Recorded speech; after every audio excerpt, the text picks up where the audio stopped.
Olá, leitores da Bíblia, bem-vindos ao dia 131. Eu sou a Tati Camargo, do Mulheres com Fé, e juntos estamos lendo a Bíblia por completo, com apenas 15 minutos por dia. Hoje eu vou ler para vocês 2 Samuel, capítulo 10, 1 Crônicas, capítulo 19 e Salmos, capítulo 20. Mas antes, vamos fazer a nossa oração. Senhor Deus, muito obrigado pela vida. Muito obrigado pela oportunidade de te conhecer mais. Que a tua presença seja constante em nossas vidas, que a direção do teu poder esteja sempre sobre as nossas vidas, sobre as nossas famílias. Muito obrigada, porque hoje é um dia que nós podemos conhecer mais o Senhor através da tua palavra, que possamos te amar mais, que possamos amar mais as pessoas que o Senhor colocou em nossos caminhos e que vai colocar ainda, que possamos descobrir algo novo sobre o que você gosta, o que você não gosta, o que te motiva. Nos ensina a se relacionar contigo e revela a tua vontade para nós. Em nome de Jesus. Amém. 2 Samuel, capítulo 10. A guerra contra os Amonitas. Algum tempo depois, o rei dos Amonitas morreu e seu filho Hanum foi o seu sucessor. Davi pensou: serei bondoso com Hanum, filho de Naás, como seu pai foi bondoso comigo. Então Davi enviou uma delegação para transmitir a Hanum seu pesar pela morte do pai dele. Mas quando os mensageiros de Davi chegaram à terra dos Amonitas, os líderes amonitas disseram a Hanum, seu senhor: achas que Davi está honrando teu pai ao enviar mensageiros para expressar condolências? Não é nada disso. Davi os enviou como espiões para examinarem a cidade, a fim de destruí-la. Então Hanum prendeu os mensageiros de Davi, rapou metade da barba de cada um, cortou metade das suas roupas até as nádegas e os mandou embora. Quando Davi soube disso, enviou mensageiros ao encontro deles, pois haviam sido profundamente humilhados, e lhe mandou dizer: fiquem em Jericó até que a barba cresça, e então voltem para casa. Vendo que tinham atraído sobre si o ódio de Davi, os amonitas contrataram 20.000 soldados de infantaria dos arameus e de Bet-Reob e de Zobá, 1.000 homens do rei de Maaca e 12.000 dos homens de Tobi. Ao saber disso, Davi ordenou a Joabe que marchasse com todo o exército. Os amonitas saíram e se puseram em posição de combate à entrada da cidade. E os arameus de Zobá e de Reob e os homens de Tobi e de Maaca posicionaram-se em campo aberto. Vendo Joabe que estava cercado pelas linhas de combate, escolheu alguns dos melhores soldados de Israel e os posicionou contra os arameus. Pôs o restante dos homens sob comando do seu irmão Abisai e os posicionou contra os amonitas. E Joabe disse a Abisai: se os arameus forem fortes demais para mim, venha me ajudar. Mas se os amonitas forem fortes demais para você, eu irei ajudá-lo.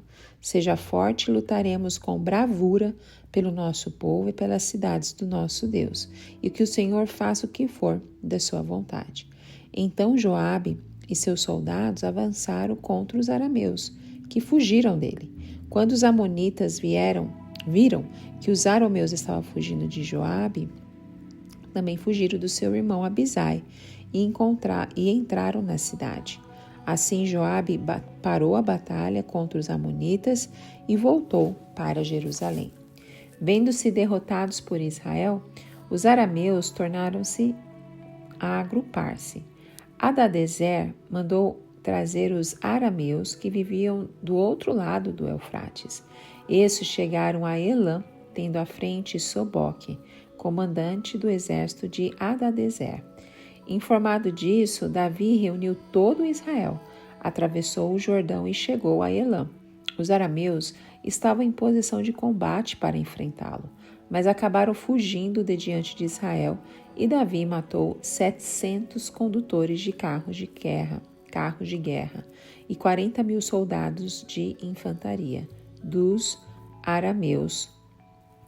Soboque, o comandante do exército, também foi ferido e morreu ali mesmo. Quando todos os reis vassalos de Hadadezer viram que tinham sido derrotados por Israel, fizeram a paz com os israelitas e sujeitaram-se a eles. E os arameus ficaram com medo de voltar a ajudar os amonitas. 1 Crônicas, capítulo 19. A guerra contra os amonitas. Algum tempo atrás, Naás, rei dos amonitas, morreu, e seu filho foi o seu sucessor. Davi pensou: vou ser bondoso com Hanum, filho de Naás, porque seu pai foi bondoso comigo. Então Davi enviou uma delegação para transmitir a Hanum seu pesar pela morte do pai. Mas quando os mensageiros de Davi chegaram à terra dos amonitas para expressar condolências a Hanum, os líderes amonitas lhe disseram: acha que Davi está honrando teu pai ao enviar mensageiros para expressar condolências? Não é nada disso. Davi os enviou como espiões para examinar o país e destruí-lo. Então Hanum prendeu os mensageiros de Davi, raspou-lhe a barba, cortou metade de suas roupas até as nádegas e os mandou embora. Quando Davi soube disso, enviou mensageiros ao encontro deles, pois haviam sido profundamente humilhados. E lhes mandou dizer: fiquem em Jericó até que a barba cresça, e então voltem para casa.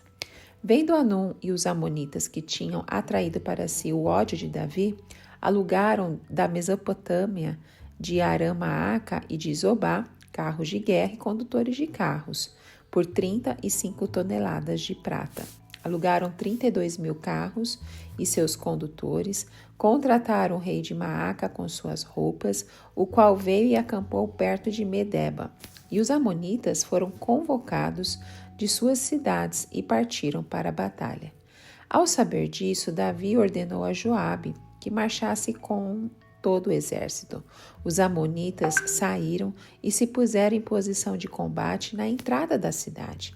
Os reis que tinham vindo posicionaram-se em campo aberto. Vendo Joabe que estava cercado pelas linhas de combate, escolheu alguns dos melhores soldados de Israel e os posicionou contra os arameus. Pôs o restante dos homens sob o comando do seu irmão Abisai e os posicionou contra os amonitas. E Joabe disse a Abisai: se os arameus forem fortes demais para mim, venha me ajudar.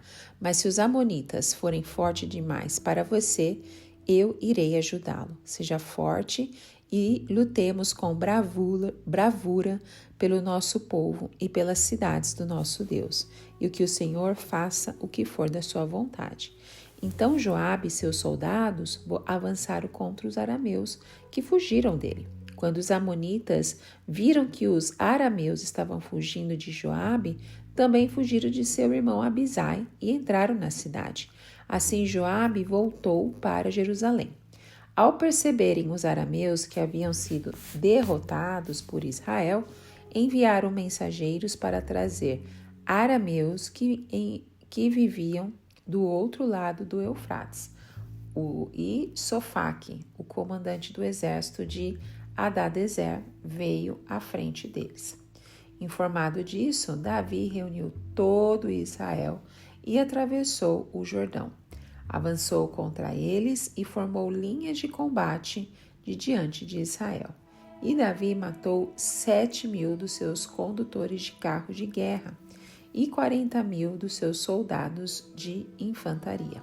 Também matou Sofaque, o comandante do exército deles. Quando os vassalos de Hadadezer viram que tinham sido derrotados por Israel, fizeram a paz com Davi e se sujeitaram a ele. E os arameus não quiseram mais ajudar os amonitas. Salmos capítulo 20. Para o mestre de música, Salmo davídico. Que o Senhor te responda no tempo da angústia, o nome do Deus de Jacó te proteja. Do santuário te envie auxílio e de Sião te dê apoio. Lembre-se de todas as tuas ofertas e aceite os teus holocaustos. Conceda-te o desejo do teu coração e leve a efeito todos os seus planos. Saudaremos a tua vitória com gritos de alegria e ergueremos as nossas bandeiras em nome do nosso Deus. Que o Senhor atenda todos os teus pedidos.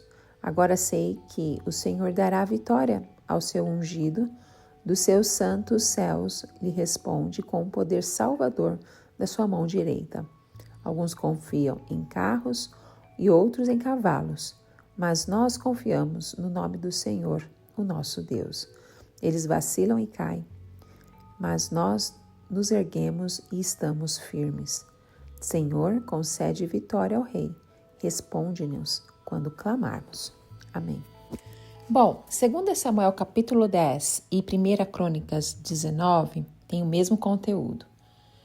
E o que nos ensina esses dois capítulos, essas duas referências? O que acontece quando a desconfiança de alguém supera a gratidão? Nesses capítulos, nós vemos como um simples gesto de bondade de Davi foi interpretado como uma ameaça e desencadeou uma guerra desnecessária. O capítulo nos apresenta uma história que se repete ao longo da humanidade. Mal entendidos geram conflitos e decisões impulsivas podem ter consequências irreversíveis. Anum, o novo rei dos Amonitas, herdou o trono após a morte de seu pai. Davi, movido por um espírito de honra e lealdade, enviou emissários para expressar condolências. Mas a insegurança do jovem rei, combinada com conselhos errados, o levou a humilhar os enviados de Davi. O resultado? Uma guerra que poderia ter sido evitada. Se a gente analisar bem, essa história não está tão distante da nossa realidade. Quantas vezes julgamos intenções sem saber os fatos? Quantos relacionamentos são destruídos porque preferimos ouvir a voz da suspeita em vez da voz da verdade? A batalha que se segue no capítulo revela não apenas os desdobramentos dessa escolha errada, mas também princípios valiosos sobre liderança, coragem e confiança em Deus. Bom, Anum não ficou sem consequências. A decisão precipitada deste rei não ficou sem consequências. Quando os amonitas perceberam o erro que cometeram, em vez de buscar reconciliação, decidiram se preparar para a guerra. O texto diz que, vendo que tinham atraído sobre si o ódio de Davi, os amonitas contrataram 20.000 soldados de infantaria dos arameus de Bet-Reob e de Zobá, e mais 20.000 homens do rei de Maaca e 12.000 dos homens de Tobi. Os amonitas não confiavam na própria força militar e por isso contrataram mercenários arameus para ajudá-los na batalha. Isso mostra que eles entenderam que haviam provocado uma grande ameaça, mas em vez de tentarem resolver pacificamente, dobraram a aposta e trouxeram reforços. Davi, ao saber da movimentação militar inimiga, não hesitou em agir. Ele diz assim: ao saber disso, Davi ordenou a Joabe que marchasse com todo o exército.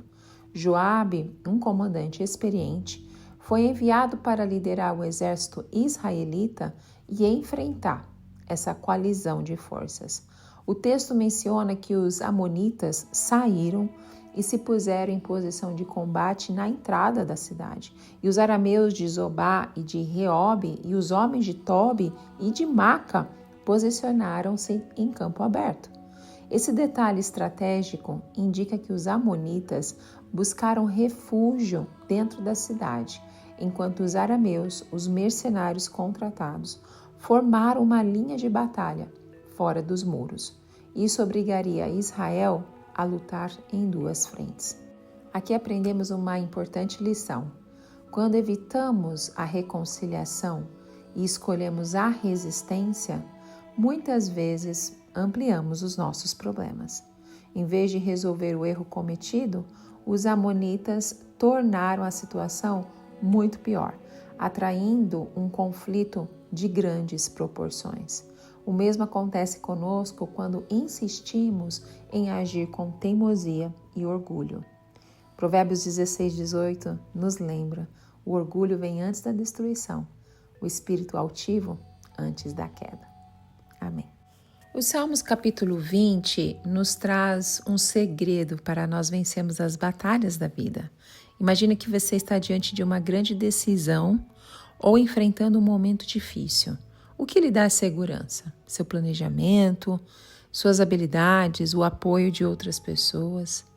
O Salmo 20 nos confronta com essa realidade, ao mostrar onde está a verdadeira fonte de confiança nos momentos de angústia. Davi escreve essas palavras como uma oração antes da batalha. Em vez de confiar apenas na força militar, ele volta-se para Deus, reconhecendo que a vitória não vem de carros ou cavalos, mas do Senhor. Essa verdade não era válida apenas para um rei no campo de guerra, mas continua essencial para nós hoje. Em um mundo onde a autossuficiência é exaltada, esse salmo nos desafia em quem ou no que realmente confiamos quando precisamos de livramento. Amém? Que possamos refletir todas essas palavras que ouvimos hoje através da leitura da Bíblia e que o Senhor continue nos ministrando, transformando as nossas vidas para a honra e glória dele. Te encontro no próximo áudio. Tchau, tchau.